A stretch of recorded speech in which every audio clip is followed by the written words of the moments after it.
함께 따라하겠습니다. 살아내고 살려내라. 살아내고 살려내라. 들리는 하나님의 말씀들은 살아내시고 보여주시는 영혼들은 살려내실 수 있는 이런 하나님의 은혜가 우리 주일 3부에 나와 예배하는 여러분 모두에게 충만하게 부어지게 되기를 주의 이름으로 간절히 축복합니다. 로버트 풀검이라고 하는 사람이 이런 책을 하나가 썼어요. 한번 보여주시면, 내가 정말 알아야 할 모든 것은 유치원에서 배웠다라고 말합니다. 내가 정말 알아야 할 모든 것은 유치원에서 배웠다라는 책을 쓰게 되었는데, 이분이 이 책을 쓰게 된 배경은 유치원의 일일 교사로 갔다가 아이들에게 가르쳤던, 또 아이들과 함께 나누었던 이야기들이 학부모들의 입소문을 타고 유명해져 가지고 책까지 쓰게 되었다라고 말하고 있는데, 이 책에서 이 로버트 풀검이라고 하는 사람은 인간이 삶을 살아가는데 기본적으로 알아야 될 것들이 무엇인가에 대하여서 필요한 요소들을 65개의 컨텐츠를 가지고 설명해 놓고 있는 것을 볼 수가 있는데요. 이 로버트 풀검이라고 하는 사람이 이 책을 쓰고 난 이후에 3년이 지나고 난 후 후속작으로 다시 또 하나의 책을 쓰게 됐는데, 그 책의 이름이 바로 이 책입니다. 한번 보시면 유치원에서 배우지 못한 것들이라고 하는 책이에요. 유치원에서 배우지 못한 것들이라고 하는 책을 이 몇 가지의 컨텐츠를 가지고 소개하고 있는 걸 볼 수가 있는데요. 이분이 유치원에서 배우지 못한 것들 가운데서 몇 개의 컨텐츠 가운데 잔소리에 대해서 쭉 설명을 해놓고 있는 것을 볼 수가 있는데, 여러분들도 잔소리와 아마 많이 가깝게 계시지 않을까라는 생각들을 가져보게 되는데, 여러분들 우리가 잔소리 들을 때 어떤 말들이 있나요? 벗어놓은 양말 좀 제발 빨래통 속에 넣으라고. 흰색 옷과 검은색 옷은 좀 구별해서 빨래통 속에 좀 넣어주시라고 라고 하는 것들 뿐만 아니라, 치약을 썼으면 뚜껑 좀 제발 닫아 놓으라고 라고 하는 이런 것들, 또 밥을 먹었으면 밥 먹은 그릇이라도 제발 싱크대에 갖다가 넣어 주시라고요. 화장실을 쓰셨으면 뒷사람을 위해서 정리 좀 잘해놓고 오시라고요. 목욕을 하셨으면 거품 좀 물로 좀 씻어내고 뒷사람 넘어지지 않게 해달라고요. 이거 저희 집 얘기하고 있는 겁니다. 그런데 제 아내가 이거 외에도 20년 넘게 살면서 얼마나 많은 잔소리들을 하는지 몰라요. 목사님, 급하게 하지 마세요. 설교 좀 천천히 하세요. 숨 넘어가겠어요. 이렇게 하면서 얼마나 많은 잔소리들을 지금도 하고 있는지 모른다라는 거죠. 자, 그래서 제가 제 아내의 잔소리를 가만히 들어보면서 생각을 하고 묵상을 해봤어요. 저 여자가 왜 저러나 하면서 묵상을 좀 해봤는데, 그 묵상 가운데 이런 답이 나와요. 뭐라고 얘기하냐면, 그래도 이렇게 나에게 반복적으로 이야기해주는 내 아내가 있었기 때문에 그나마 내가 이렇게까지 바뀔 수 있지 않았겠나라는 생각이에요. 이렇게 반복적으로 옆에서 잔소리해주는 내 아내가 없었으면 저는 지금 이렇게 이 정도까지 변화되지 못했을 거라는 거예요. 그래서 제가 제 아내가 해주는 이 잔소리들을 쭉 모아가지고 분석을 해봤어요. 그랬더니 왜 저 여자가, 왜 내 아내가 왜 이렇게 나에게 이런 잔소리들을 할까를 놓고 분석을 해본 결과, 첫 번째 나왔던 답이 뭔지 아세요? 그것은 내 아내가, 한번 보여주시겠어요? 다른 누구보다도 나를 잘 알고 있기 때문이다라는 거예요. 그래도 다른 누구보다도 내 아내가 나의 장점과 단점을 잘 알고 있기 때문에 잔소리도 할 수 있다는 거예요. 나를 잘 모르는 사람이, 본지 한두 번밖에 안 본 사람이 저에게 와가지고 잔소리를 한다. 그건 잔소리가 아니고 독설이라고 하는 거예요. 그런데 제 아내는 20년이 넘게 살면서 저의 장점, 단점들을 쭉 봐오면서 이런 것들을, 저런 것들은 바꾸기만 하면 괜찮겠다라는 마음에 잔소리를 하고 있는 것이다라는 거예요. 두 번째로 제가 제 아내의 잔소리를 보면서 분석한 결과는 뭐였냐면은, 그래도 누구보다 나를 더 사랑하고 내가 잘 되기를 바라고 있기 때문에 잔소리를 한다라는 거예요. 왜 아내들만 아멘 하시나요? 다시 말해서요, 누구보다 저를 사랑하고 있기 때문에 지금보다 제가 조금 더 성숙하고 조금 더 실력 있고 조금 더 성장하기를 바라는 마음 때문에 잔소리를 하는 것이지, 그런 마음이 없다라고 한다면, 저를 사랑하는 마음, 제가 잘 되기를 바라는 마음, 제가 윤기나고 윤택한 삶을 살아가기를 원하는 마음, 어떤 성장하고 성숙하고 실력 있는 모습으로 변화되기를 원하는 마음이 없다면 잔소리할 이유가 없다라는 거예요. 그냥 네 마음대로 살아라 이렇게 얘기하지, 이러고 고쳐야 됩니다, 이렇게 하셔야 됩니다, 이런 말 할 이유가 없다라는 것입니다. 그러므로 여러분, 잔소리는 듣는 사람의 입장에서는 마음이 불편하고 자존심이 상하기도 합니다. 그러나 잔소리는 그나마 나의 위치와 자리를 보존하게 하고 관계를 쪼개지지 않게 할 뿐만 아니라 이전보다 조금 더 성장하고 성숙한 모습으로 살아갈 수 있는 기회를 주는 것이 잔소리임을 믿으시기 바랍니다. 그러므로 여러분, 잔소리의 DNA는 사랑이 있어야 함을 믿으시기 바랍니다. 사랑이 없이 하는 잔소리는 마음을 상하게 해요. 그런데 사랑이 있는 잔소리는 마음을 평안하게 한다는 거죠. 바라기는 아내와 남편의 잔소리는 하나님 말씀 다음으로 우리가 들어야 될 소리임을 알고, 그럼에도 불구하고 참고 인내하며 들을 수 있는 우리 광림의 가족들이 되시기를 주의 이름으로 간절히 축복합니다. 우리 옆에 계신 분에게 인사하겠습니다. 잔소리는 사랑입니다. 한 번 더 다른 분에게요. 잔소리는 축복입니다. 그러나 전제가 있어요. 사랑하는 마음과 잘 되기를 바라는 마음이 없이는 잔소리하지 마세요. 내가 저 사람을 사랑하지 않을 것 같으면, 내가 저 사람이 잘 되기를 바라는 마음이 없을 것 같으면 잔소리하지 마시라고요. 마음만 상하고 관계만 깨지게 됩니다. 자, 그러면 여러분, 잔소리의 원조가 하나님이심을 아십니까? 이런 잔소리가 많은데 잔소리의 원조를 찾아가서 거슬러 올라가다 보니까 잔소리의 원조는 하나님이시다는 거예요. 여러분, 성경 66권을 가만히 읽어보시고 배워보시고 묵상해 보십시오. 하나님이요, 똑같은 말씀을 또 반복적으로 또 얘기하시고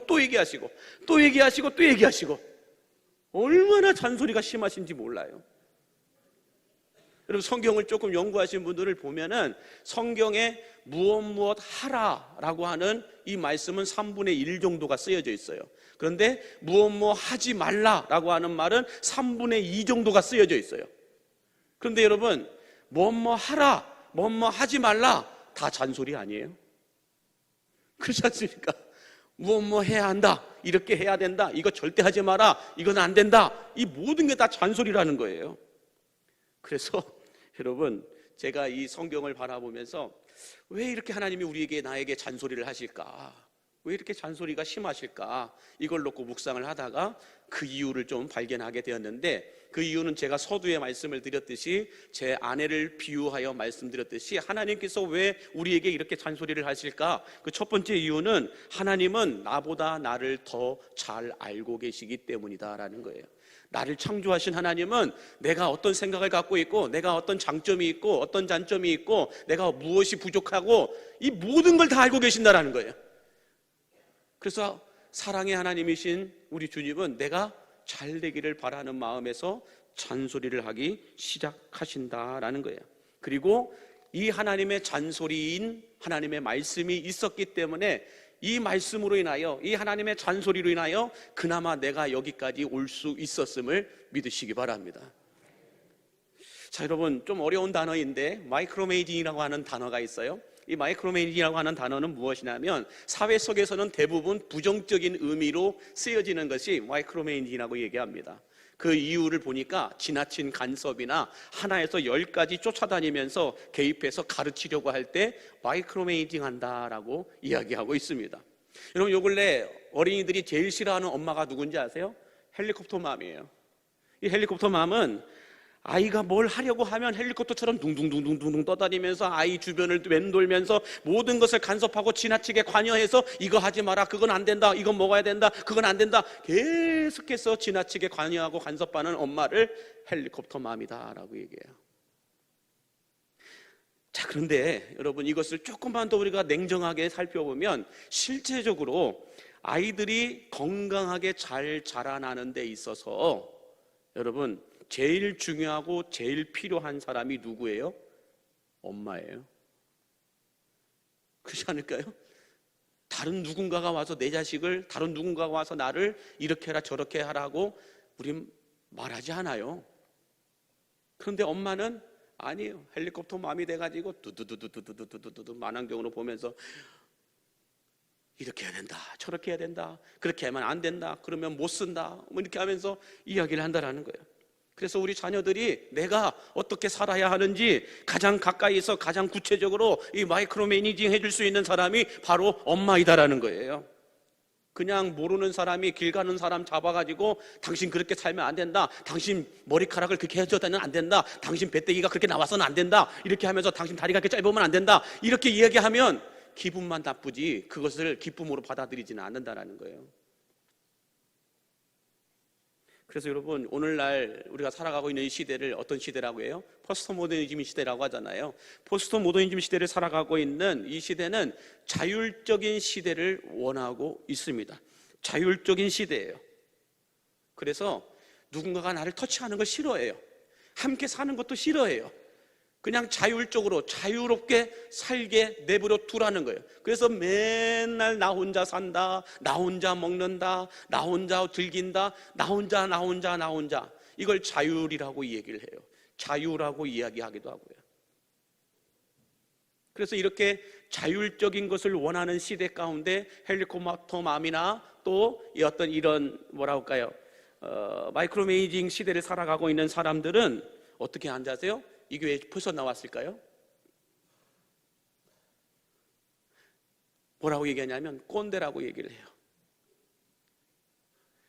포스트 모더니즘 시대 속에서 자유롭게 살기를 원하고 나 혼자 편하게 살기를 원하는 사람들에게 헬리콥터 맘이라든지 마이크로 매니징 같은 이런 사람들은 꼰대라는 말로 무시당하고 외면당할 때가 많다라는 거예요.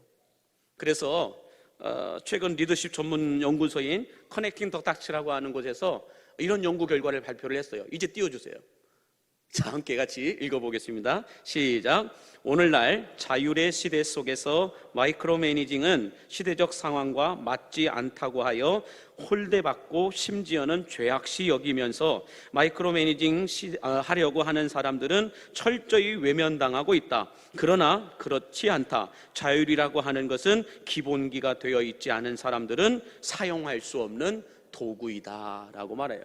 참 그럴듯하게 고상하게 말을 해놨지만은 이게 그냥 쉬운 말로 얘기를 한다면은 자율이라고 하는 이 단어를 누리기를 원한다면 기본기가 되어 있어야 한다라는 거예요.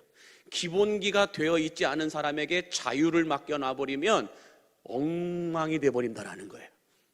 쉽게 말씀을 드려서 어린 아이에게 날카로운 칼을 자율적으로 쓸 수 있도록 줘보세요. 그 아이가 그거 갖고 뭐 할까요? 자기도 다치고 남도 힘들게 해요. 그러나 기본기가 되어 있는 엄마에게 그 칼을 맡기면 어떻게 돼요? 음식을 만들고 남을 행복하고 이롭게 해요. 마찬가지로 세상에 어떤 힘이라든지 권력이라고 하는 기본기가 되어 있지 않은 사람에게 이 세상의 힘과 권력을 맡겨놔 보세요. 어떻게 하는지 아세요? 자기도 다치고 사회도 피곤하게 만들어요. 엉망진창을 만들어 놔버려요. 이게 사회이든 교회이든 가정이든 어딘지 간에 여러분들 기본기가 되어 있지 않은 사람에게 자유를 맡기고 책임을 맡겨놔 보세요. 엉망을 만들어 놔버려요. 사회를 피곤하게 만들어요. 사회의 골칫거리가 되게끔 만들어 버린다라는 거예요. 기본기가 안 돼 있는 사람에게 자유를 맡겨놓으면 아유 내가 알아서 할게요. 아이고 내가 한두 살 먹은 어린애요. 내가 알아서 할게요. 그렇게 말을 하지만 기본기가 되어 있지 않은 사람에게 자유를 맡겨놓으면 어떤 책임을 맡겨놓으면 그거로 인하여 자기도 힘들지만 주변 사람들도 힘들게 한다는 거예요. 그래서 이 커넥팅 더 닥치에서 이 마이크로 매니징 이거에 대한 연구 결과를 이렇게 발표를 했어요. 한번 띄워줘 보실까요? 시작. 마이크로 매니징을 통해 제대로 된 티칭을 받지 못한 사람들은 누군가를 가르치고 도와줄 수 있는 코칭의 단계까지 올라갈 수 없다라고 얘기해요. 이것도 고상하게 말했지만 기본기가 되어 있지 않은 사람에게는 책임 있는 일을 맡기지 말라라는 거예요. 여러분, 오늘날 누가 코칭을 받으려고 할까요? 조금만 가르치라고 하면 너나 잘하세요 라고 얘기하잖아요. 너나 잘 사세요, 내 걱정하지 마시고, 이런 불쾌감을 드러내는 시대가 오늘 우리가 살고 있는 시대입니다.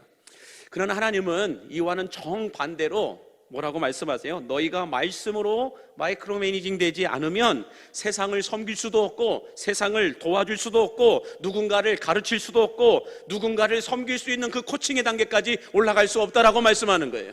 너희가 말씀으로 마이크로 매니징 되지 않으면 누구도 도울 수가 없다는 거예요. 너희도 힘들 거라는 거죠.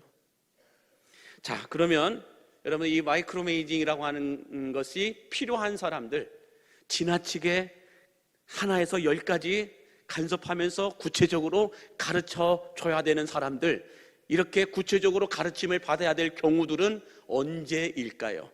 몇 가지를 좀 생각해 보면, 첫 번째는 무엇이냐면 하나님에 대한 지식이 부족할 때 마이크로 매니징 해야 한다라고 얘기합니다. 기본적인 지식이 부족할 때 마이크로 매니징 돼야 된다라고 얘기합니다. 여러분, 하나님에 대한 구체적인 지식이 없는 사람들은 예배만 드려서는 하나님이 어떤 분이신지 몰라요. 다시 말해서 예배만 드려가지고는 하나님이 어떤 분인지 알지 못한다는 거예요.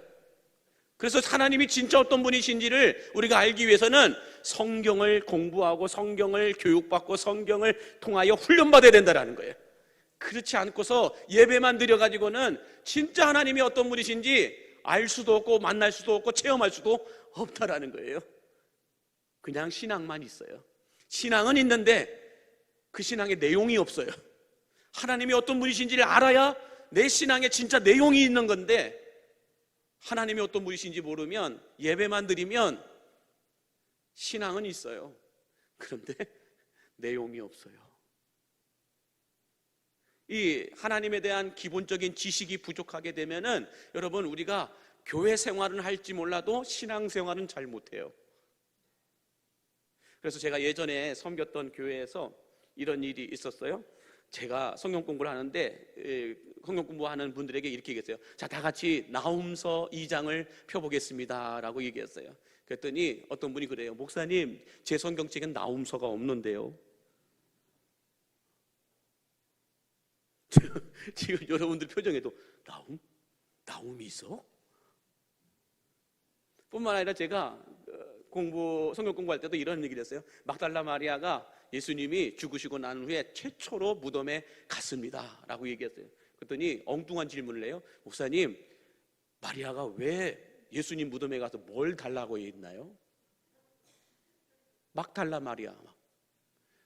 그래가지고 또 어떤 분들은 이런 얘기를 해요. 목사님, 헌금을 하려고 하는데 시주함이 어딨나요? 또 교회에 처음 나오셔서 기본적인 지식이 없는 분들은 와가지고 주지 목사님을 만나려면 어떻게 해야 되냐고 물어봐요. 더 제가 기가 막혔던 것은 뭐냐면은 어떤 분이 와갖고 예배드리면서 은혜를 받았나 봐요. 그래서 오늘 목사님 말씀이 너무 좋았는데 오늘 목사님 말씀 부족을 살려면 어떻게 해야 되냐고 얘기하고 있어요. 오늘 제 말씀을 듣고 은혜를 받았다면 제가 부족 하나 써드릴까요? 여러분, 이렇게 하나님에 대한 기본적인 지식이 없는 상태 가운데 살아가면 신앙은 있는 것 같은데 내용이 없이 하나님과 상관없는 신앙생활을 할 때가 우리는 너무 많다라는 거예요. 그래서 호세아 선지자는 호세아서 4장 6절에서 이렇게 우리에게 말씀하고 있어요. 같이 읽겠습니다. 시작. 내 백성이 지식이 없으므로 망하는도다. 내가 지식을 버렸으니 나도 너를 버려 내 제사장이 되지 못하게 할 것이요, 내가 내 하나님의 율법을 잊었으니 나도 내 자녀들을 잊어버리리라 라고 말씀하고 있습니다. 이런 기도를 하고 있는 호세아 선지자가 얼마나 간절함이 있었었는지 호세아서 6장 3절은 또 이렇게 우리에게 부탁하고 있습니다. 시작. 그러므로 우리가 여호와를 알자, 힘써 여호와를 알자라고 말씀합니다. 그러므로 여러분, 주일날 와서 예배드리는 것은 우리의 신앙이 떨어지지 않고 잃어버리지 않는 유지해주는 역할밖에 안 해요. 그렇다면 우리가 하나님이 어떤 분이신지 제대로 알기 위해서는 우리가 신앙만 있고 내용까지 있기 위해서는 어떻게 해야 되느냐? 이 예배 외에 여러분이 말씀을 묵상하는 시간, 말씀을 기록하는, 필사하는 시간, 말씀을 배우는 시간, 이런 시간들이 있어야 신앙과 내용이 함께 겸비되어질 수 있다라고 말씀하고 있는 겁니다. 그래서 어떤 사람들이 구체적으로 꼼꼼하게 하나님은 어떤 분이신지, 예수님은 어떤 분이신지, 성령님은 어떤 분이신지, 삼위일체 하나님은 어떤 일을 행하셨는지, 이런 것들을 구체적으로 배우는 것이 성장반이고 제자반이에요. 이것을 우리는 뭐라고 얘기해요? 마이크로매니징 한다라고 얘기하는 거예요. 자, 그러면 두 번째로 이 마이크로매니징이 어떤 사람들에게 어떤 경우에 필요할까? 공통적인 목표를 이루려고 할 때 우리는 이 마이크로매니징이 필요하다라고 얘기합니다. 쉽게 말씀을 드려서 우리가 지금 전도대 행진을 하면서 공동의 목표 세 가지가 뭐예요? 1+1, 한 번 더 예배하자, 한 번 더 기도하자, 한 영혼에게 집중하자. 이게 공동 목표잖아요. 이 공동 목표를 이루기 위해서는 마이크로매니징이 필요하다는 거예요. 구체적으로 어떻게 이것을 이루어 갈 것인가를 배우고 가르침을 받아야 된다는 거예요. 그냥 뜬구름가게 전도대 행진이니까 전도만 하면 되겠지, 이게 아니라는 거예요. 기도와 말씀이 없이는 전도가 안 돼요. 영성 온도가 올라가지 않고서는 전도가 안 돼요. 그래서 어떻게 하면 1+1, 한 번 더 예배를 드릴 수 있을까? 어떻게 하면 우리가 한 번 더 기도할 수 있을까? 어떻게 하면 우리가 한 영혼에게 집중할 수 있을까? 이것을 디테일하게 구체적으로 마이크로매니징 돼야 된다는 거예요. 뿐만 아니라 우리 교회가 예수님이 디자인하시고 성령님이 목회하시는 교회가 되기를 원합니다라고 공동의 목표가 있잖아요. 그다음에 이 공동의 목표를 이루기 위해서 예수님이 디자인하신 교회는 그러면 어떤 교회이냐? 성령님이 목회하시는 교회는 어떤 교회이냐? 이것을 우리는 구체적으로 디테일하게 배워가야 된다는 거예요. 이걸 마이크로매니징이라고 얘기하는 거예요. 뿐만 아니라 사업을 하시는 분들도, 기업을 운영하시는 분들도 이와 똑같아요. 밑에 있는 직원들이 기본적인 지식이 없고 공동의 목표를 모르면 엉뚱하게 팔아요. 엉뚱하게 일해요. 시간만 낭비해요. 사장님이 어떤 마인드를 갖고 있고 사장님이 어떤 목표를 갖고 있는지 분명하게 아는 직원이 있으면 보배예요. 그 부분은 보물이에요. 보물. 근데 기본적인 어떤 업무의 지식이 없고 공동의 목표도 모르는 직원이 일을 하잖아요. 그러면 여러분 하나의 설까지 다 가르쳐줘야 돼요. 시간 낭비예요. 얼마나 힘든지 몰라요. 그러나 이 모든 걸 알고 있는 직원은 또 다른 누군가를 케어해요. 어떤 손님이 와도 우리 기업의 목적과 목표와 방향에 맞춰서 물건을 소개하고 팔 수가 있다는 거예요. 마찬가지로 하나님에 대한 기본적인 지식, 또 우리가 공동으로 목표하고 있는 예수님이 디자인하신 그 교회, 성령님이 목회하시는 그 교회를 모르면 자꾸 옛날에 내가 알고 있는 교회를 흉내내려고 해요. 그러면 우리 교회랑 항상 부딪히는 거예요. 그러므로 여러분, 현재 우리 교회가 어떤 공동의 목표를 가지고 있는가, 그걸 알면 여러분들 교회 생활하는 게, 신앙생활하는 게 즐겁고 행복합니다. 코드가 맞으니까요. 코드가 안 맞으면 자꾸 괴로워요. 자꾸 불편해요. 세 번째로 우리가 이 마이크로매니징이 필요한 사람들과 경우는 언제이냐? 그것은 어떤 중요한 일을 단기간 안에 끝내야 되는 책임 있는 사람들을 가리켜 말합니다. 어떤 중요한 일을 단기간 안에 책임 있는 모습으로 끝내야 되는 일을 하는 그 사람들에게 마이크로매니징이 필요하다라는 거예요. 쉽게 말씀을 드려서 대통령이 중요한 게 아니고요, 대통령 밑에 있는 참모진들이 바로 이 마이크로매니징이 필요하다는 거예요.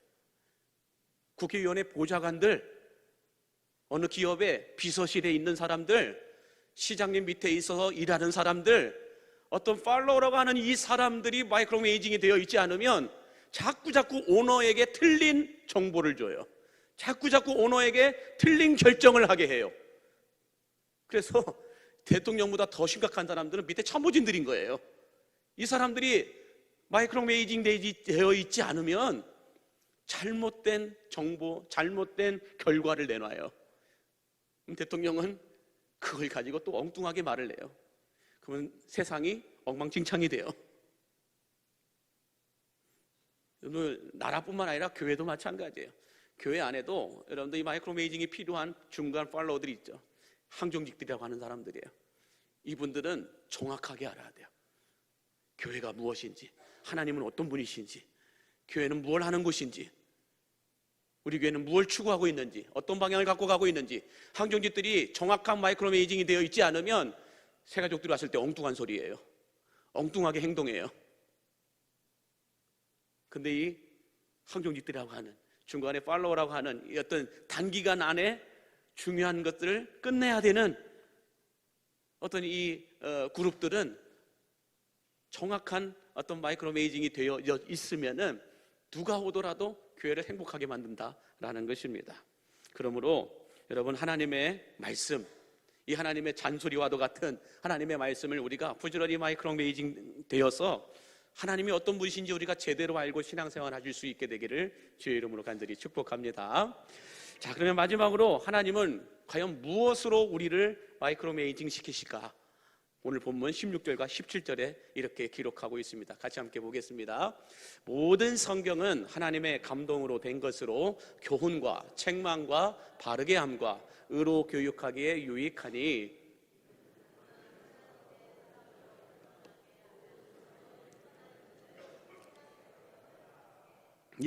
하나님의 말씀인 성경은 우리를 크게 네 가지로 마이크로 매니징 한다라고 말씀하는데, 첫 번째는 뭐라고 얘기했나요? 교훈한다라고 얘기해요. 교훈한다라고 하는 이 단어 속에는 우리가 듣기 좋은 소리, 단소리만 있는 것이 아니라요, 쓴소리도 들어가 있는 게 교훈이라고 합니다. 그래서 교훈을 들으면서 기분이 좋은 사람들도 있지만 교훈을 들으면서 기분이 불편한 사람들도 있어요. 그러나 제가 처음 전제했던 게 뭐예요? 나를 사랑하고 내가 잘 되기를 바라는 사람들의 교훈은 쓴소리도 단소리도 다 나에게 필요한 소리임을 믿으시기 바랍니다. 그게 교훈이에요. 두 번째는 뭐라고 얘기하고 있나요? 책망한다. 책망한다는 것은 무슨 일에 대하여서 잘못한 거에 대해서 꾸짖는다, 징계한다, 이런 말입니다. 이것도 불편해요. 그죠? 책망받으면. 세 번째는 뭐라고 얘기하고 있나요? 바르게 한다라고 얘기하고 있는데, 바르게 한다라고 하는 것은 무슨 뜻이냐면 삐뚤어지고 틀어져 있는 것을 올곧게 세운다라고 하는 뜻을 가지고 있습니다. 그런데 여러분, 이 바르게 함이라고 하는 말의 어원을 제가 찾아가서 보니까 참 재밌어요. 비유를 이렇게 설명하더라고요. 몸이 굳어져 있는 것을 곧게 편다라고 하는 거 있어요. 몸이 굳어져 있는 부분을 곧게 편다라고 할 때 바르게 한다라고 말합니다. 우리가 수술을 받고 또 어떤 사고 때문에 몸이 굳어져 있을 때 재활 치료를 받을 때 여러분, 무릎이 굳어 있어가지고 펴려고 할 때 얼마나 많은 재활을 받습니까? 또 팔목도 다른 어떤 곳들도 재활을 받으면서 여러분들 쉬운 게 있나요? 안 아프던가요? 얼마나 아픈지 모르잖아요. 재활 치료 받을 때 여러분들 한 번만 더 구부렸다 펴시다, 한 번만 더 구부렸다 펴시다, 이게 할 때 여러분 얼마나 간호사를 때리고 싶은지 몰라요. 그렇지 않습니까? 그러나 그렇게 올곧게 펴면서 펼 때 건강해진다는 거죠. 마찬가지로 바르게 한다는 것은 우리 안에 굳어져 있는 것들을 올곧게 편다라고 하는 뜻을 갖고 있지만 이게 쉬운 게 아니라는 거예요. 하나님의 말씀으로 우리가 굳어져 있는 것들, 이런 것들을 바르게 펴 나갈 때에 여러분들 힘들고 아파요. 그러나 그 단계가 지나가야만 교회도 건강해져요. 내 신앙도 건강해져요. 마지막에는 의라고 얘기하고 있잖아요. 의로 교육한다라고 할 때 의라고 하는 것은 기준을 정한다, 원칙을 세운다, 어떤 매뉴얼을 만든다라고 하는 이야기입니다. 근데 여러분, 사람들은 포스트 모더니즘 시대 속에서 자율적으로 편하게 살고 싶은데 어떤 기준을 이야기하면 뭐라고 얘기해요? 마음이 불편해져요. 원칙을 이야기하면 그 사람 진짜 꼰대 같아서 싫어요. 그게 이 시대의 사람들의 모습이라는 것입니다. 원칙을 이야기하고 규례를 이야기하고 법을 이야기하고 뭔가 기준을 이야기하면 저 사람 진짜 안 만나고 싶다, 이런 마음을 갖고 있잖아요. 근데 성경은 뭐라고 얘기합니까? 교훈과 책망과 바르게 함과 의로 교육하기에 이 하나님의 잔소리인 성경은 우리에게 유익하다라고 하는 거예요. 그러나 본질적으로 봤을 때는 성경 말씀을 우리에게 불편해요. 성경 말씀을 제대로 우리가 받아들이게 되면 불편해요. 그게 정상이에요. 자, 그러나 여러분, 하나님이 그럼에도 불구하고 이 말씀을 가지고 우리를 교훈하고 책망하고 바르게 하고 의로 교육하는 이유가 뭐라고 말씀하나요? 17절 다시 한번 보여주시면 이렇게 말씀합니다. 시작. 이는 하나님의 사람으로 온전하게 하며 모든 선한 일을 행할 능력을 갖추게 하려 함이라 라고 말씀합니다. 우리가 하나님의 사람으로 온전하게 된다, 진짜 저 사람은 예수 믿는 사람이다 라고 하는 말을 흉내내는 사람이다가 아니라요, 목사면 다 예수 그리스도인인가요? 아니에요. 목사라는 직분이 그리스도인을 대변하는 게 아니에요. 나의 삶이에요. 진짜 저 사람은 예수 믿는 사람이다, 이게 하나님의 사람으로 온전하게 한다라는 거예요. 하나님의 말씀으로 교훈받고 책망받고 바르게 함과 의로 교육받게 되면 내가 진짜 그리스도인이 된다라는 거예요. 그리고 모든 선한 일을 행할 능력을 갖추게 한다라고 말씀하고 있습니다. 여러분, 선한 일을 하겠다고 말하는 분들 많잖아요. 이런 공약 저런 공약 내놓는 사람들 많잖아요. 이렇게 하겠다 저렇게 하겠다 말하는 사람들 너무 많잖아요. 근데 그 모든 공약과 선한 일들을 행할 능력이 어디서 오냐? 하나님의 잔소리에서 나온다는 거예요. 하나님의 이 말씀으로 교훈받고 우리가 책망받고 바르게 펴지고 의로 교육을 받을 때라야 선한 일을 행할 능력이 우리에게 부어진다라고 말씀하고 있는 겁니다. 그러므로 여러분, 우리가 이 마이크로메이징 한다라고 할 때 두 가지가 있어요. 첫 번째는 일반적인 마이크로메이징이 있고, 두 번째는 차별화된 마이크로메이징이 있어요. 근데 저 뜻을 보면은 일반적인 마이크로메이징은 사람을 불편하게 하고 감정을 상하게 합니다. 그러나 차별화된 마이크로메이징은 무엇이냐? 사람을 성숙하게 하고 그 사람을 윤기나고 돋보이게 한다는 거예요. 그래서 여러분, 우리가 어렸을 때 부모님들이 뭐라고 얘기해요? 아들아, 딸아, 잘 봐봐. 이거 뭐야? 사과야. 자, 이게 뭐야? 사과. 어이구, 내 새끼 진짜 영재네. 이렇게 하면서 아이고 잘했어 하면서 칭찬해 주잖아요. 그러면서 이건 뭐야? 비행기. 따라해봐. 비행기.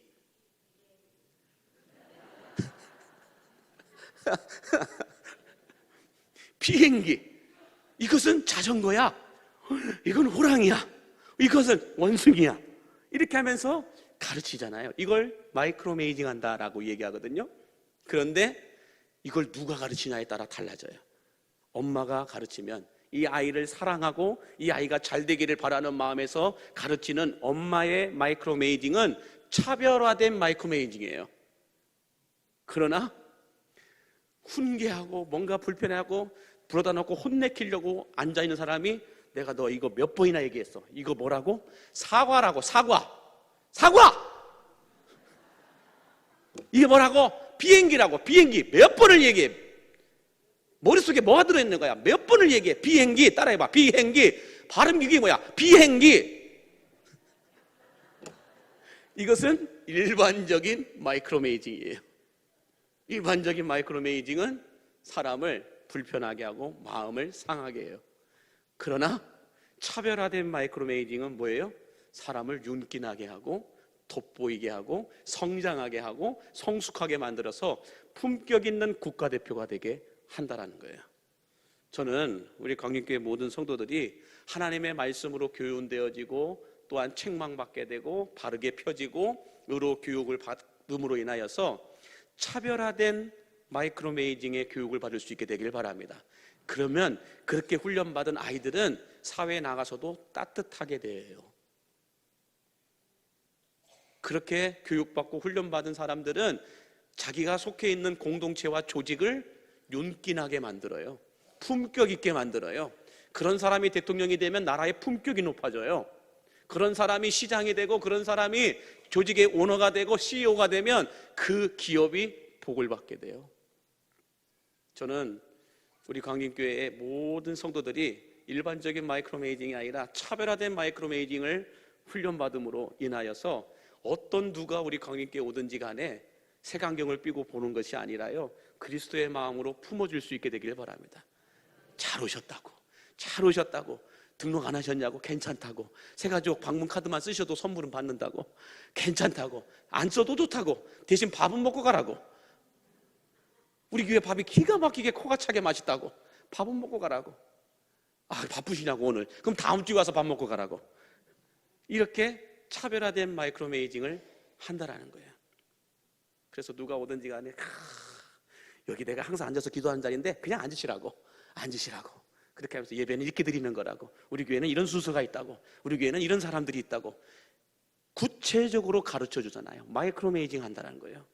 근데 기분 나쁘게 하는 게 아니라 차별화된 마음으로 그들을 섬긴다는 거죠. 그런데 여러분, 어떤 누가 우리 교회를 오든지 간에 우리 교회에서 웃음을 다시 찾을 수 있어요.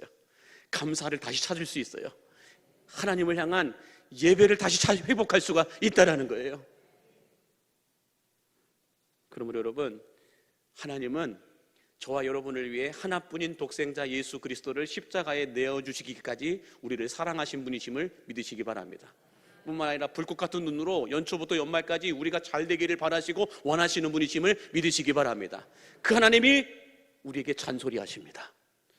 교훈과 책망과 바르게 함과 의로 교육하시면서 너희 그렇게 살면 안 된다고, 너희 그렇게 가서는 안 된다고, 그 길이 아니라고, 돌아서야 된다라고 말씀하실 때 여러분들, 하나님 왕권 되십니다 이렇게 하면서 불편함으로 거부하지 마시고, 역시 주님밖에는 없습니다, 주님의 말씀을 믿음으로 받아들이고 순종함으로 인하여서 모든 선한 일을 행할 능력과 권세를 주시는 그 주님의 축복을 누리며 살아가는 여러분들이 되시기를 주의 이름으로 간절히 축복합니다.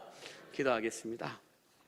만복의 근원 되신 하나님, 누구보다 우리를 더 잘 알고 계시고 누구보다 우리를 더 사랑하시며 누구보다 우리가 잘 되기를 원하시는 이 하나님의 잔소리가 일반적인 마이크로매니징이 아닌 차별화된 마이크로매니징이 되게 하여 주시어서 마음만 불편하고 감정만 상하는 삶이 아니라 말과 행동이 윤기나고 인생이 윤택한 삶을 살아내는 우리 광림의 가족들이 되게 하여 주옵소서. 특별히 하나님의 말씀이신 성경을 통하여 우리를 교훈하시고 책망하시고 바르게 하여 주시고 의로 교육하여 주시어서 하나님의 사람답게 온전하게 하여 주시고 세상에서 선한 일을 행할 수 있는 능력 위의 능력을 갖추게 하여 주옵소서. 예수님의 이름으로 축복하며 기도하옵나이다. 아멘.